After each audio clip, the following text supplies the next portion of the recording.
الحمد لله والصلاة والسلام على رسول الله. اما بعد، السلام علیکم و رحمت الله و برکاته. برادر سوال نمودند که امروز تفریقه در بین برادران خصوصا در تاجیکستان، تاجیکان یا که ازبک ها، آسیای میانه بین همدیگر به نهایت زیاد است. سبب این تفریقه از نظر عقیده بعضی دیگر را مرجئه میگویند، بعضی دیگر را حزبی و خوارج و بعضی دیگر را تکفیری. و کدام از اینها حق است؟ بعضی دیگر را مدخلی و همچنین فتنه ها. ما در کجا باید باشیم؟ بارک الله فیکم. و البته این خبری رسول اکرم صلی الله علیه و سلم بود که امت رسول اکرم صلی الله علیه و سلم به 73 فرقه جدا می شود و نجات فقط در یک فرقه است که این فرقه ناجیه و فرقه منصوره اهل سنت و الجماعت است. در حقیقت فتنه زیاد است و راه نجاتش این تعلیم علم است. بهترین راه نجات از فتنه، از تمام فتنه ظاهری و باطنی، هم فتنه ظاهری که امروز سوال میکنید و هم فتنه باطنی که از شیطان لعین الرجیم است، شبهات، منکرات که در درون انسان وسوسه می نماید. راه نجات راه تعلیم علم و تعلیم عقیده صحیح است. کدام از این فرقه ها درست است؟ ما میگیم هر کسی که قرآن و سنت را به فهم سلف امت بفهمد و بفهماند، همین در راه صحیح است. و اما کسی بگوید که فقط حزبی ها حق هستند، این باطل است. همه حزب، تمام نمود حزب در گمراهی و ضلالت است. فرق ندارد که کدام فرقه از حزب ها باشد. حزب نهضت اسلام، حزب ترکی، حزب مالزی، حزب بنگلادشی، حزب اخوان مصری، حزب تحریر، تمام نمود حزب همه اش در خودش کفریات دارد. و امروز البته شما همه این رو مشاهده کرده ایستید و در این مسئله ما یک حلقه خاصی داشتیم. ان شاء الله در گروه بیان سنت و کشف بدعت پیدا خواهید کرد. اما کسی میگوید که فقط مدخلی ها حق است و باقی مانده باطل است. این هم باطل است. این هم باطل است.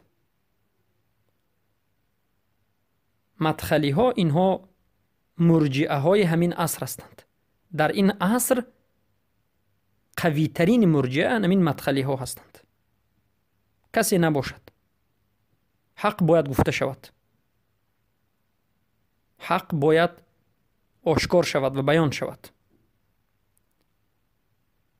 و از اینها هم باید پرهیز نماید.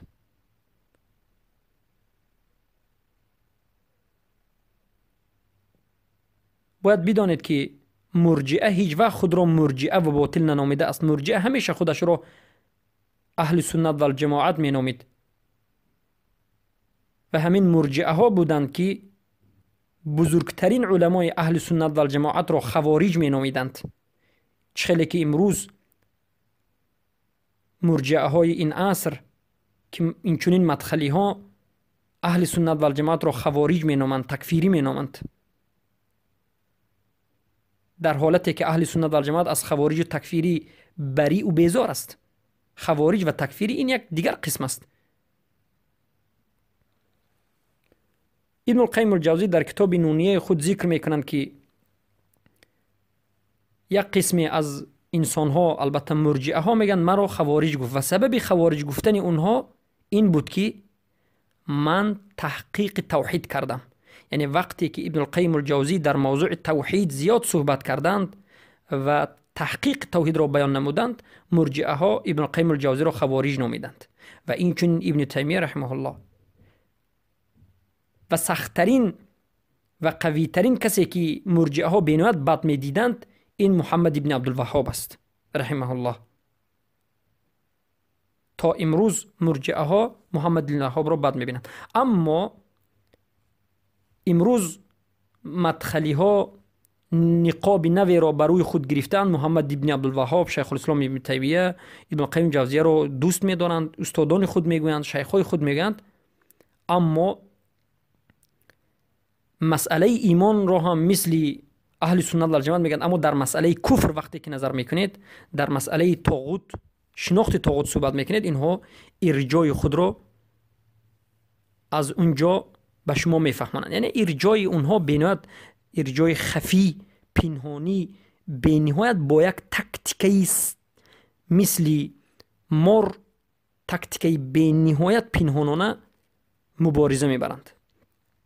برای من علما میگن که مرجئه ها به هر یک عصر و زمان و مکان دیده تکتیکی روش خود را تغییر میدهند، نقاب های خود را تغییر میدهند، سیستم های خود را تغییر میدهند.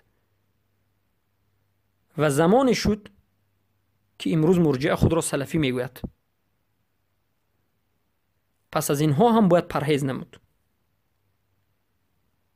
و حق، کسی که میگه که حق فقط در من است، این باطل است سخنش و خودش هم اهل باطل است.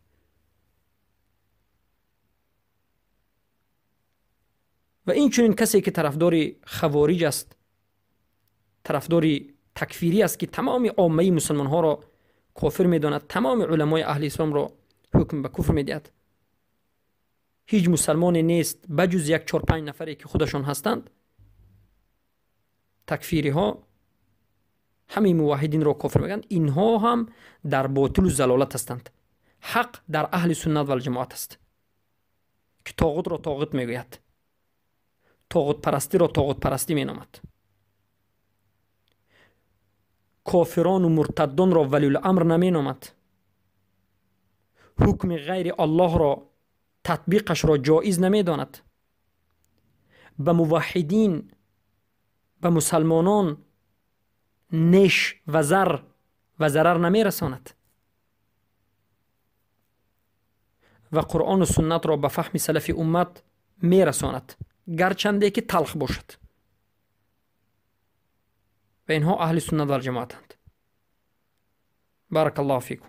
برای همین کوشش بکنید از این فرقه های باطل دور باشید و با اهل سنت و الجماعت و عموما هر یک سخن را با دلیل بگیرید. با دلیل بگیرید.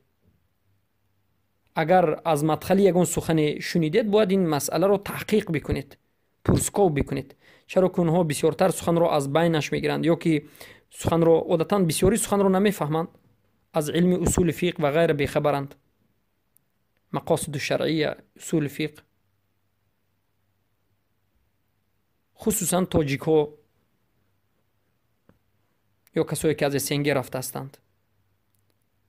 پس باید تعلیم گرفت، باید علم و مخت تا که از این فتنه ها نجات یافت. بارک الله فیکم. السلام علیکم و رحمت الله و برکاته.